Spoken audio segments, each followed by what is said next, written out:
కులాల మధ్య చూపెట్టి ఆ మంటల్లో తల్లి కాచుకునే దుర్మార్గుడు రాక్షసుడు జగన్ రెడ్డి. ఇద్దరు మిత్రుల మధ్య జరిగిన ఆర్థిక వివాదంలో జరిగిన హత్యకి కులాల రంగు పులిమి జగన్ రెడ్డి గుంపు ఆ రెండు కులాలను విడదీసే విష సంస్కృతికి పునాది వేసే ప్రయత్నం చేస్తా ఉంది. అది జగన్ రెడ్డి గుంపు ముత్తాతలు దిగొచ్చిన వాళ్ళ వల్ల కాని పని. ఆనాడు డాక్టర్ సుధాకర్ గారిని చంపినప్పుడు అసమర్థ జగన్మోహన్ రెడ్డి పాలనలో దళిత డాక్టర్ సుధాకర్ గారిని చంపినప్పుడు ప్రభుత్వం అసమర్థత అన్నారు తప్ప జగన్ రెడ్డి గుంపు దళిత డాక్టర్ ని చంపిందని చెప్పి ఎక్కడ ఎవరు మాట్లాడలే. అలాగే డ్రైవర్ సుబ్రహ్మణ్యాన్ని తన ఎమ్మెల్యే చంపినప్పుడు జగన్మోహన్ రెడ్డి అసమర్థత వల్ల జరిగిన హత్య అన్నారు తప్ప జగన్ రెడ్డి గుంపు ఆ దళిత బిడ్డ డ్రైవర్ సుబ్రహ్మణ్యాన్ని చంపిందని ఎక్కడ అనలా. పసిబిడ్డ అమర్నాథ్ గౌడ్ ని పెట్రోల్ పోసి తగలబెట్టించినప్పుడు ప్రభుత్వాన్ని విమర్శించారు తప్ప జగన్ రెడ్డి గుంపు ఆ గౌడ బిడ్డ అమర్నాథ్ గౌడ్ ని చంపించిందని చెప్పి ఎవరు ఎక్కడ మాట్లాడలా. తోట చంద్రయ్య యాదవ్ ని రాజకీయ కక్షలతో చంద్రయ్య యాదవ్ ఉంటే మన రాజకీయ మనుగడకే ముప్పు ఏర్పడుతుందని పేక కోసి చంపినప్పుడు కూడా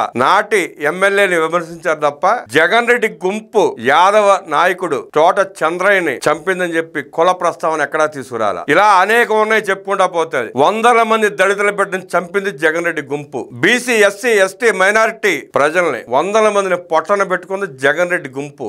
జగన్ రెడ్డి అసమర్థ పాలన వల్ల మరణాలు జరిగినాయి అన్నారు తప్ప కుల ప్రస్తావన ఎప్పుడు ఎక్కడ తీసుకురాలా. అలాంటిది ఇద్దరు స్నేహితులు ఆర్థిక లావాదేవీల వల్ల ఒక దుర్మార్గుడు ఇంకొక వ్యక్తిని చంపితే అక్కడ కులాలను ఎంటగట్టి కుల రంగు పులిమి కూటమిని విడదీయాలని జగన్ రెడ్డి తొట్టి గ్యాంగ్ కుయుక్తులు పన్నుతున్న భాగంలో కూటమి నాయకులు నిశ్చితంగా గమనించి వారి ఎత్తుగడలను చిత్తు చేసి జగన్మోహన్ రెడ్డి రాక్షసత్వాన్ని, జగన్ రెడ్డి దుర్మార్గపు మనసత్వాన్ని, జగన్ రెడ్డి గుంపు అరాచకాలని వివరించి ఆ ప్రయత్నాన్ని ఆదిలోనే వాస్తవాల్ని ప్రజలకు వివరించి ఆ ముప్పు నుంచి తప్పించింది. జగన్మోహన్ రెడ్డి ఎంత దుర్మార్గుడు అంటే, ఎంతటి రాక్షసుడు అంటే కులాల చిచ్చులు, మతాల రొచ్చు, ప్రాంతీయ విభేదాలు, అల్లర్లు, దోపిడీలు, దొంగతనాలు ఇదే జగన్ రెడ్డి విధానం. ఆ జగన్ రెడ్డి విధానానికి నచ్చి కొంతమంది జగన్ రెడ్డి గుంపులో చేరి రాష్ట్రంలో అల్లర్లు సృష్టించి ఆ అల్లర్ల మాటున దోచుకోవడానికి దాచుకోవడానికి అలవాటు పడిపోయిన ఆ గుంపు అధికారం కోల్పోయిన బుద్ధి తెచ్చుకోకుండా, సమీక్షించుకోకుండా ప్రజలు చీ కొట్టారు మొహాన ఉమ్మేశారన్న జ్ఞానాన్ని కోల్పోయి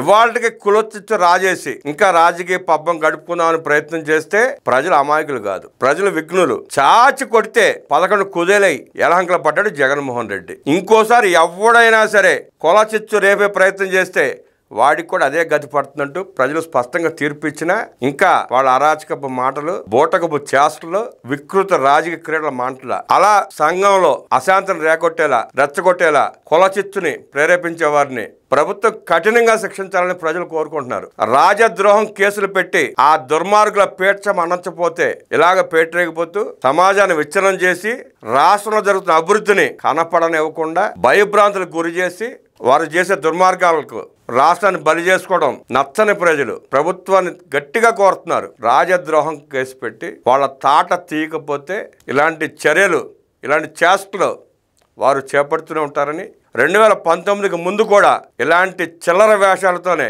రాజకీయ మనుగడ సాగించారని, మళ్ళీ వాళ్ళకి అవకాశం ఇవ్వకూడదంటే అలాంటి దుర్మార్గుల పట్ల కఠినంగా వ్యవహరించాలంటూ, శిక్షించాలంటూ ప్రజలు కోరుకుంటున్నారు.